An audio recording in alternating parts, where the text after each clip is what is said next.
Hello, Phil here from Wings of Pegasus and welcome to another analysis video. If you enjoy this video, please give it a thumbs up and subscribe. On the agenda tonight, we're going back to 1964. We're going to be taking a look at the Dave Clark 5 and they're going to be playing through Glad All Over.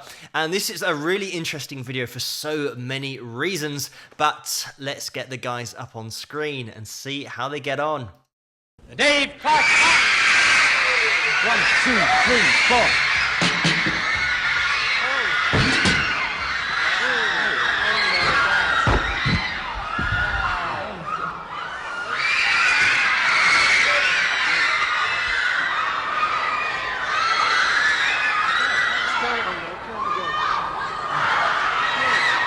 One, two, three, four.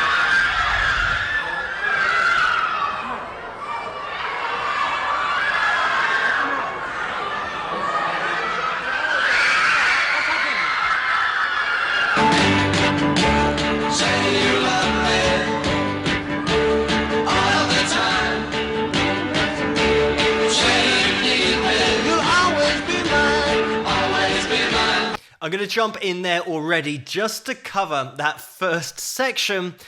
Bear in mind, this is 1964, and when Ed Sullivan throws over to the Dave Clark 5, what's happened is they've obviously got a tape or a record that they're going to be playing, and they're going to be singing along to it, whereas the difficult thing that they were trying to do on the night was to have a live vocal mic with a mix of the original track with the main vocal taken out, but then still with those backing vocals in there. As we could see, when the track does actually kick in, the backing vocals are spot on, but they're not really ready for it, and they get themselves up to speed. The other thing that Dave certainly makes a mistake with is counting in to a backing track, because even nowadays in 2019, counting into a backing track, you're relying on that guy backstage being in time with you and pressing the start button. And imagine if there is a little bit of silence before the track starts, which normally happens on a recorded track. When he presses that button, there might be half a second gap, so it could go 1, 2, 3, 4. And then we start. So it will just sound dodgy at the beginning. Bearing in mind this is 1964, it would have been potentially even longer for that track to come in. They obviously had some technical difficulties, but something else I want to point out about the Dave Clark 5 and why they were so attractive to the Ed Sullivan Show, but TV shows in general. For example, they appeared on the Ed Sullivan Show 18 times, which is a record of any of the other British invasion bands.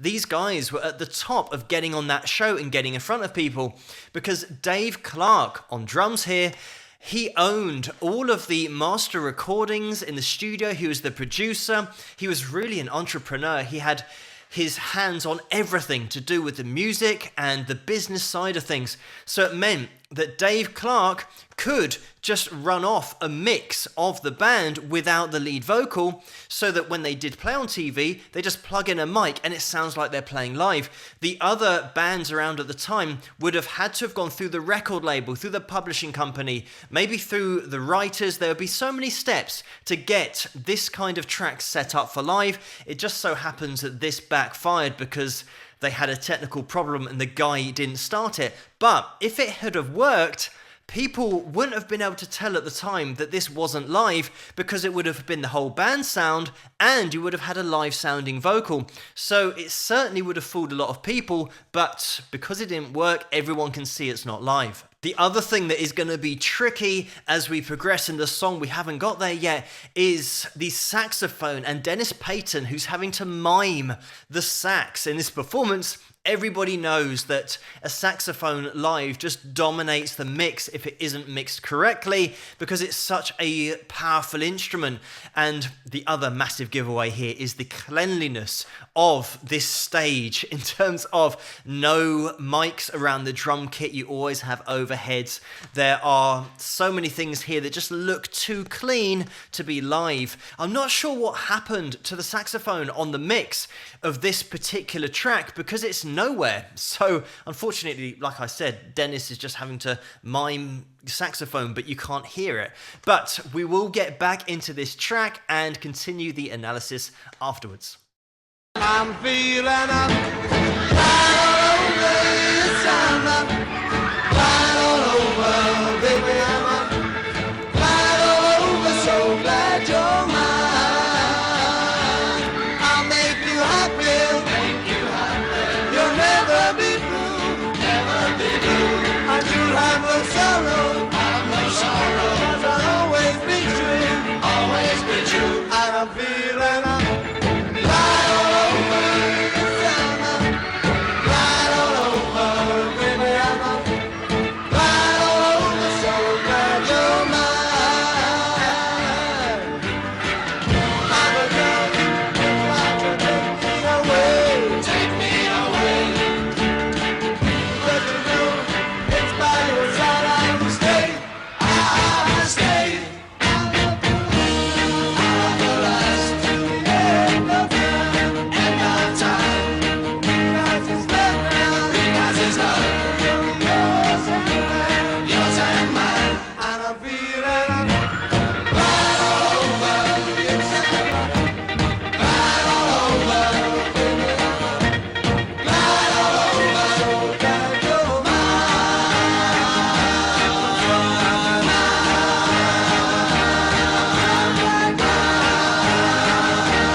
There we have it. Quite an abrupt end as well. The other thing is that at the time, it would have been such a difficult decision to make. If they were offered a place on the Ed Sullivan Show, but they couldn't play live as a full band, do they say, no, we're not going to play live, we're going to wait for a show to come along that's going to mic up the drum kit and we can do everything fully live as we would do at a gig, and then give up that position to another band who are happy to mime? It is such a difficult balancing act. These guys, especially being with Columbia Records, would have had some deal of pressure to go onto such a well-known show in order to make more sales. So it was always a trade-off, and all of the bands throughout the 60s, early 70s, this whole miming live thing was really starting to take off because TV shows could now just put on a record and they didn't have to set anything up. And it was a win-win because the TV show now gets more viewers because they're having bands on that are well known, and it's a win-win for the record label because they're going on a TV show where there aren't very many channels, which means they are exposing their artists to even more people, therefore bumping up those sales. The Dave Clark 5 certainly did get a lot of exposure over in the USA, and very quickly, considering this is 1964. Like I said earlier, the second band from that invasion to appear on the Ed Sullivan Show. And they are always going to be, and were, compared to the Beatles, they had their Mersey beat sound, and this was referred to as a response to that. This was the Tottenham sound, which being Southern, coming from London, and Tottenham, obviously, pretty much the same sound. We've got those backing harmonies, we've got real hooks in there. Again, the songwriting, the song is only lasting for a couple of minutes, and we can see here 2.5 minutes, and about 30 or 40 seconds of that was silence at the beginning. So it's just a short song full of hooks, and that pretty much was the recipe for the hits at the time. Very much going from verse, chorus, and then maybe a bridge in there. Again, another thing that the Beatles did, which is totally mix up what they had where in the song so that you couldn't really figure out where you were going next, and it made a 2 or 3 minute song so interesting you had to listen to that journey all over again. Similar kind of recipe here with the Dave Clark 5. We've got 2 really strong melodic components and a bridge in there, so it means that the verse could be a chorus because it's so strong melodically, and we've got those harmony vocals in there as well, so a really full sound. When I mention about the Dave Clark 5 being the Southern rivals to the Beatles, it was the case in the charts at the time, because when they released this track, Glad All Over, the Beatles were at #1 with I Want to Hold Your Hand, but then this took over the #1 spot. So they were really competing at the top of those charts. They did really well over in the USA, obviously getting the exposure on TV that they did get from the Ed Sullivan Show certainly helped, but the year after this performance, they did release a track that went to #1 on Christmas Day 1965, and that was called Over and Over, and that was originally Bobby Day that had that track. They did a cover of it, but having this increase in popularity in the USA and then releasing that track really put a statement of intent in the charts. Just to run through the guys, we've got Dave Clark obviously on drums, we've got Rick Huxley here on bass and Lenny Davidson on guitar. We've also got Dennis Payton, who I mentioned earlier, on saxophone, having to mime, that must have been a little bit awkward. And we've also got Mike Smith on keys and lead vocals. But vocally, I think they all would have joined in, especially on the studio recordings, to get those harmonies in there. And these guys started out as a band anyway. They were instrumentalists. It's not as if these guys can't play their instruments and can't sing. Don't judge this video assuming that this is 5 guys that can't play or sing. They definitely could. It's just they took a risk and it didn't pay off. They had their own movie that was released in 1965. That was called Catch Us If You Can, and that was named after the track of the same name that they released.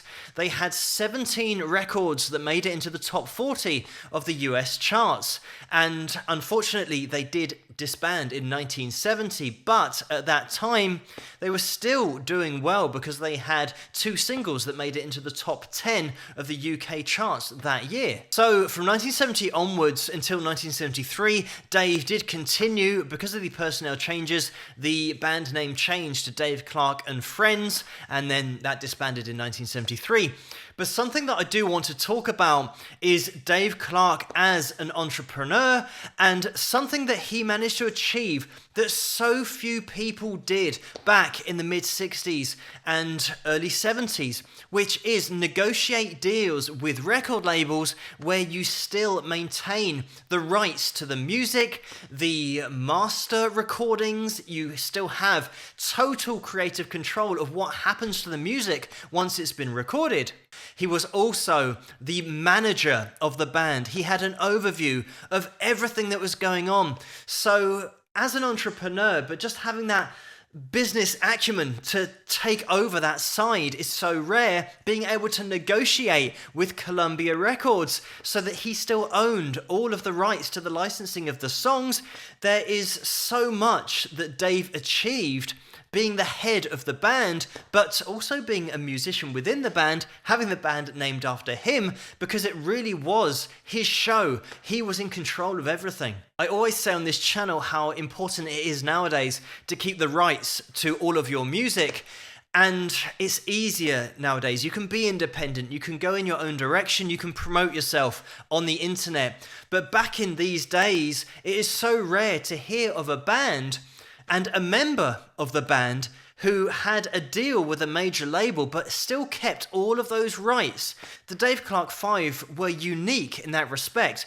And this is also why between 1978 and 1993, you couldn't get your hands on the Dave Clark 5 for love nor money because Dave Clark wasn't allowing the music to be released anywhere. In 1993, he did release the compilation album called Glad All Over Again, and that was distributed through EMI, and that was just in the UK. But again, doing a deal with a major label in order to get that CD out there. He also owned a media company. Like I said, an entrepreneur. He knew exactly what he was doing, and he had the rights to a show called Ready, Steady, Go. And he did a deal with the Disney Channel, who were then doing reruns of that show. With the uptake of the internet and being able to download and stream music, it wasn't until 2008 that you could legally get your hands on the Dave Clark 5 music. And in 2009, a selection was added to iTunes, and it wasn't until this year, 2019, if you're watching this video way in the future, that the music was added to Spotify, and that was just a hits compilation. That wasn't the full catalogue of the Dave Clark 5. Certainly, the amount of time it's taken to get on Spotify, I fully understand on a personal level, because I had a track that had over 16,000 streams, and the amount of money that I made from that, if I was to go and sell one album on my website, I would have made more money than I made on Spotify from over 16,000 streams. So this is the great thing, that when you own the rights to your music, if you don't like the way a particular website does business with your music, you can just remove it and just sell it on your own website, just host it yourself. Dave certainly kept himself busy. He also wrote and produced the stage musical in London called Time, the Musical, and the last ever performance of Laurence Olivier was under the direction of Dave Clark. So he's had a very interesting life, still going now, by the way, and they were inducted into the Rock and Roll Hall of Fame in 2008. But a really interesting video to look at on so many levels. Thank you guys for suggesting this one for me to take a look at, and keep those suggestions coming in the comments below. Let me know what you guys think, and if you enjoyed this video, please give it a thumbs up and subscribe, and I'll see you guys in the next one. Rock.